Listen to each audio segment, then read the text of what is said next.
In past videos, I've been guilty of dismissing Sid Vicious as being a chancer in the world of pro wrestling, a talentless, lumbering big man who got all of his breaks in the business only thanks to his height and admittedly awesome look. I've even made a video covering one of wrestling's worst ever matches featuring Big Sid, where he faced the Night Stalker in WCW in the early 90s. I have to stand by that video because it is one of the worst matches I've ever seen. There's no denying it. However, I have to admit that I was made really curious from messages I've had defending Sid and recognising the massive reaction he got from fans over the years. Look, I'm always willing to have my mind changed, especially when it comes to wrestling, and my thoughts about everyone else's favourite Sycho were set from a very young age. Like, I immediately dismissed him in the mid-90s, then changed the channel every time he appeared on WCW.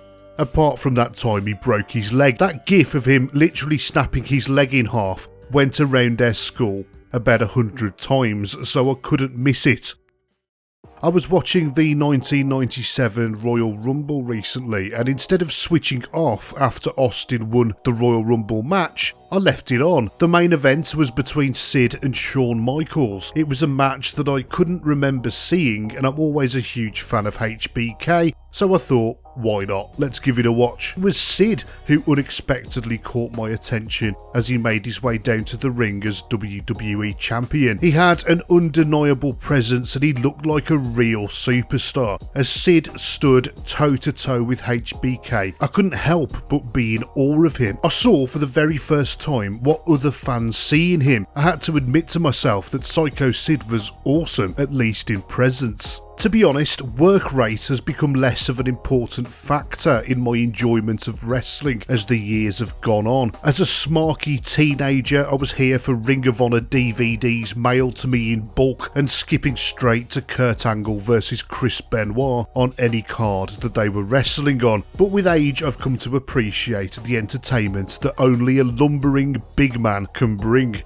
Don't worry, I still love to watch the occasional vanilla midget tearing up the ring, sorry. But in my middle age, I'm enjoying going back and watching the likes of Umaga versus Kane at Unforgiven 2006, for example. A great match, by the way, very underrated. Sycho Sid versus Shawn Michaels was always going to be decent, let's be honest, because, well, Shawn was involved. After enjoying Big Sid's match against HBK, it suddenly popped into my head. The only other time I've been in awe of Big Sid. When I mentioned my smarky teenage years earlier, we only have to rewind a little bit to when I was 13 years old and the discovery of ECW VHSs in my local video store. Already a fan of WWE and WCW, ECW had seemed like a mythical promotion. I'd only ever seen photos of them in wrestling magazines. As I entered my teenage years, it felt like a rite of passage from being a little kid watching WWE and WCW to being a broken-voiced adolescent and finally being able to see the ultra-violence of ECW in action. Watching it felt edgy and dangerous, even in comparison to WWE's Attitude Era that was in full swing at the time. As I sat and watched ECW Guilty as Charged 99 slack-jawed at the likes of Axel Rotten and Balls Mahoney, the last person I expected to pop up was Sid Vicious, 3 matches in to the card. As an eye-rolling teenager, my first thought was, this must be some kind of cruel joke. I've come here to avoid Sid Vicious, not watch him, but even then I had to admit that in this environment he looked like one cool motherfucker. I rewatched that appearance of Sid at Guilty as Charged 99 recently, and even the ECW fans agreed in the arena at the time it was great to see Sid show up. As Joey Sid no-sold Cronus' right hands before Sid threw Cronus over the top rope and through a table. A bunch of chair shots came next and a huge powerbomb was followed by Sid looking incredibly cool in victory.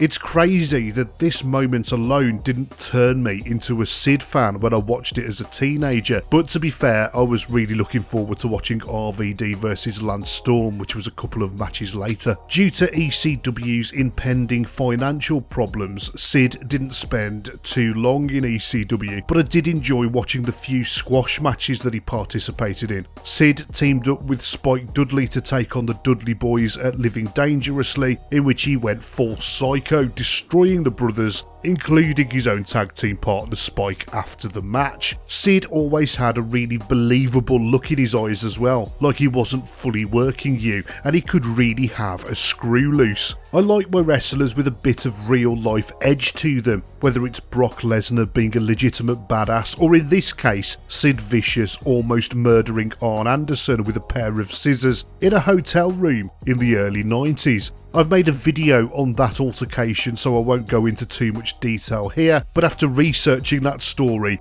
I realised that the name Sycho Sid was more appropriate than I first realised. Of course, Sid had a softer side as well, like the time he allegedly put his pet squirrel down his pants and then had to go to the hospital for rabies shots. Urban Legends video here, by the way, if you're interested in hearing more about that. What I'm saying is, Sid Vicious is like one of those friends you have who is absolutely fucking terrifying, but you're also in awe of and you never want to leave. I'd love to have been friends with Sid Vicious during his prime. I went back to the golden era of WWE and checked out Sid Justice versus Hulk Hogan next. There's a lot of stuff from this era that I've never seen because it was just before my time as a fan and I wasn't expecting a lot from this match, if I'm being perfectly honest about it. Looking at the rest of the card, it seems odd that Randy Savage and Ric Flair's WWE Championship match didn't go on last, but I'm sure that had something to do with Hogan. While I hadn't seen this match before, I'd certainly heard about it. I'd heard that it was the worst